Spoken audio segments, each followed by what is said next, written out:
It hits different the first time you face what people now casually call the Caitlin Clark treatment. The floor shrinks. The space you counted on all season evaporates. The easy catch-and-shoot looks disappear. The ball screens that used to free your shoulders turn into traps that squeeze out the air. If you've watched the WNBA closely over the past 2 seasons, you know exactly what that phrase means. Physical pressure, crowded angles, layered help, constant bumps, and a referee's whistle that often arrives late, if it arrives at all. On a loud night in Seattle, Paige Bueckers got her first full-dose tutorial. For weeks, a story had been building. The Dallas Wings rookie guard had found a rhythm, filling up the box score with poise and touch that made her look polished beyond her years. She tore through the sparks with a 44-point outburst on outrageous efficiency, shooting north of 80% from the field. Numbers like that don't happen by accident, and they deserve praise. Social feeds applauded the craft, the footwork, and that silky mid-range that has always been her signature. The hype machine did what it does. Headline after headline, panel after panel, angles staked and narratives cemented. Some outlets even said the quiet part loud, positioning Bueckers as a ready-made heir to Caitlin Clark's throne. The next face destined to carry the WNBA once the current spotlight shifts. And then the Seattle Storm changed the channel. Before tip-off, head coach Noelle Quinn telegraphed the plan without theatrics. Seattle would be physical at the point of attack, show multiple bodies on every action, and deny the easy rhythm reads. If there was a screen, they'd be aggressive at it. If there was space, they'd crowd it. If there was a choice between comfort and confrontation, they would choose confrontation. That's the same defensive posture Clark has seen night after night since her first WNBA game. Full-court nuisance, early contact, top-blocking on off-ball cuts, and help defenders sitting in the gaps daring you to force it anyway. What followed wasn't a coronation. It was a test. By the final horn, Bueckers had 11 points on 2-for-11 shooting, 0 assists, and 2 rebounds. Not 11 in the first half. 11 total. No free-flowing mid-post isolation packages. No catch-and-rise pull-ups with a defender a step late. No second-side swing that turned into a clean lane. It was all contested all night. When she gave the ball up under the first trap, it often didn't come back. When she tried to snake a ball screen, the second body was already there. When she looked to her spots, that elbow area, that dotted line, Seattle had already closed the door and nailed it shut. If that sounds harsh, it's also honest. The Storm didn't reinvent the wheel. They simply used the same blueprint teams deploy against Clark on a loop. Shrink the court, live in the passing lanes, hit her early and often, and make every touch feel like an argument. The difference here was that Paige Bueckers, who has mostly seen standard coverage sets as a pro rookie, met that level of pressure in full for the first time. Perspective matters. The game in Los Angeles was a genuine masterpiece. 44 points, over 80% shooting, a mid-range clinic that made even jaded analysts yelp. The film from Seattle was the future calling collect. This is how playoff defenses and elite scouting will greet star guards in year 2 and year 3. This is what it looks like when the opponent's plan is not to guard your actions, but to deny your identity. If you want to understand why the Caitlin Clark treatment has become shorthand among coaches, consider the receipts. According to season tracking that circulated widely this summer, Clark absorbed a staggering proportion of flagrant fouls in 2024, roughly 17% of the league's total, and many of those whistles arrived only after repeated contact made the point impossible to ignore. By now, everyone has the clips in their heads. The elbows, the hip checks, the shoulders riding into screens, the face-first crashes to the floor. Chicago leaned into that approach as a season-long message. Other teams followed in bursts. Every night felt like a line in a scouting report that said, in essence, bump her early, trap her often, turn the game into a wrestling match, and dare the officials to keep up. Clark didn't get to work her way into the league on gentle angles. She walked into a hornet's nest and has been living there ever since. That's the context missing from some of this year's breathless comparisons. Bueckers entered a different environment. Her best nights arrived against standard coverages that respected her jumper and her handle but didn't organize 5 defenders to erase her air supply. When the Storm decided she would be guarded like a franchise star, not just a scorer, but the first domino in Dallas's offense, the math changed. None of this is to say Bueckers isn't excellent. She is. The 44-point night wasn't an illusion. You don't go for 40 plus on ultra-high efficiency by accident, even against a struggling defense. The shot prep is real. The footwork is real. The patience is real. The feel is real. It's just that the league she now lives in is ruthless about turning talents into tendencies and tendencies into tells. The moment a strength gets circled in red, the scout shifts from, "Let's see if she can do it again," to, "Let's make sure she can't." That shift was obvious in the way Seattle defended ball screens. The first defender stayed in her jersey. The help came early and firm from the nail. The big showed high enough to disrupt pull-ups and then recovered on a line to eliminate pocket passes. The backside wing slid into the lane to cut off short roll relief. Even when the initial action drew an advantage, the rotates were on time and precise. You could almost feel the bullpen behind the first pitch. Quinn explained it cleanly afterward. The plan was to be physical within the lines, to show Bueckers multiple bodies at every decision point, and to take away the looks she prefers inside the arc. "We were aggressive at the ball screen," she said in her postgame, and showed her secondary defenders early so the drive would look crowded. "We also rebounded well enough out of those scrambles not to give up demoralizing second-chance threes. It was a team picture, not a one-on-one assignment. That's how Caitlin Clark treatment is supposed to work. It isn't about one stopper, it's about 5 players painting the same picture with every possession." Now layer in the numbers that were used all spring to prop up the comparison game. You've seen them.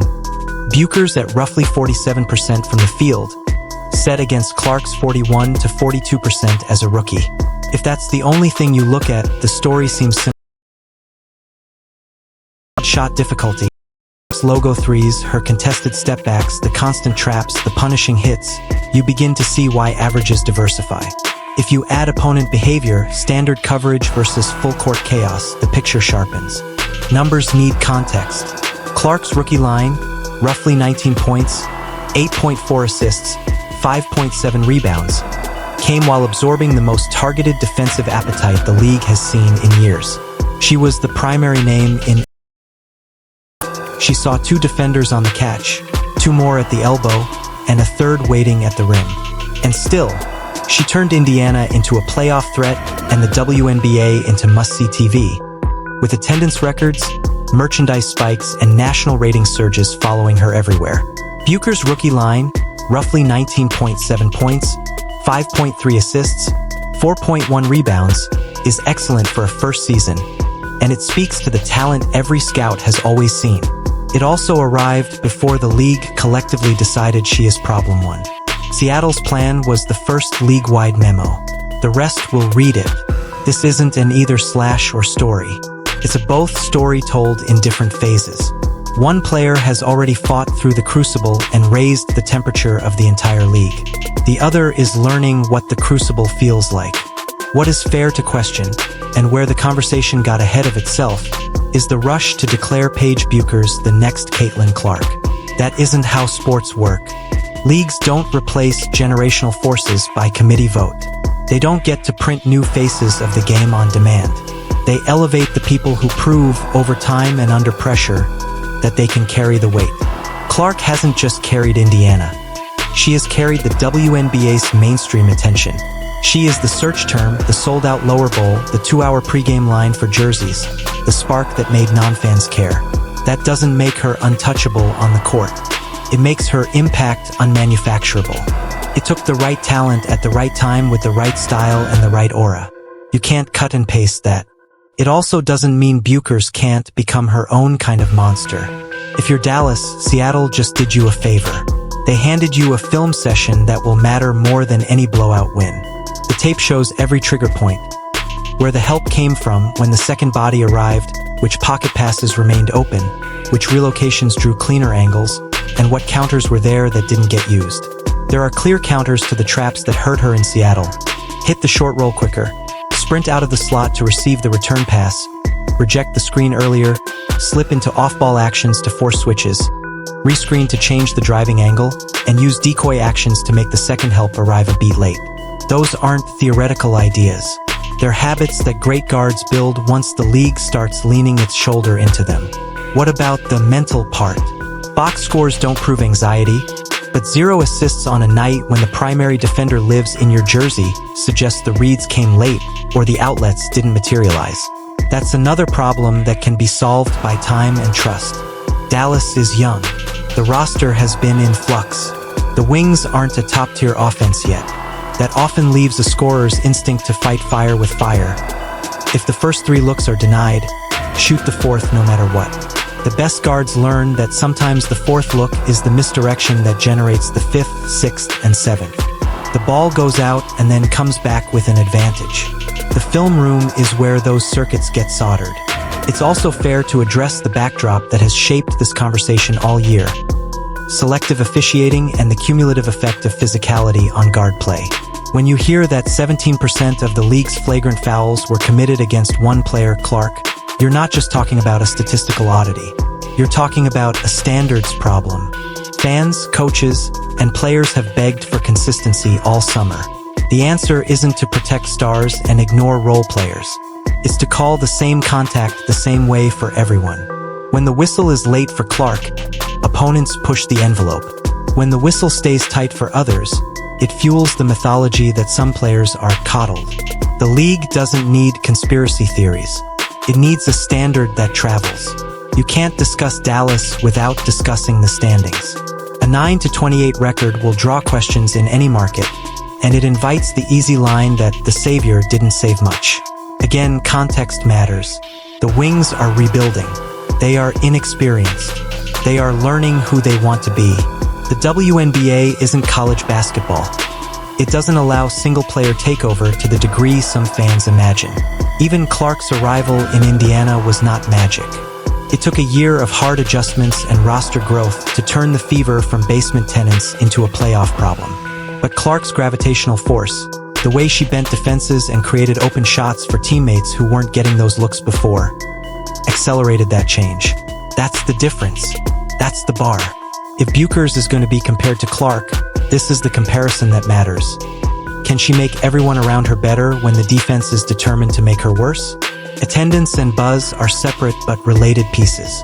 Dallas has hovered near the bottom of league attendance. Indiana has been a ticket bonanza, on the road and at home, since Clark arrived. Much of that is market dynamics and timing. Much of it is also the alchemy of personality, story, and style. The Wings shouldn't measure Bueckers by someone else's crowd. They should measure her by the daily work that transforms star power into a system. Fans come for highlights. Teams win because of habits. The media's role in all this can't be ignored.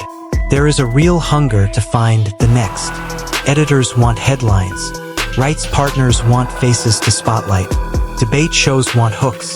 The temptation to announce a succession plan after a 6-week stretch is understandable and unhelpful. It flattens nuance and turns learning curves into failing grades. It also creates unnecessary friction between fan bases who should be united in the same cause. Growing women's basketball by celebrating a rising tide of elite talent, from Caitlin Clark to Aya Wilson, from Brianna Stewart to Jewel Lloyd, from Nafisa Collier to Kelsey Plum, from Aaliyah Boston to Sabrina Ionescu, and yes, from Paige Bueckers to whoever is next. The WNBA doesn't suffer from too many stars. It suffers when we insist only one star can shine at a time. Seattle did not expose a fraud. They exposed a frontier.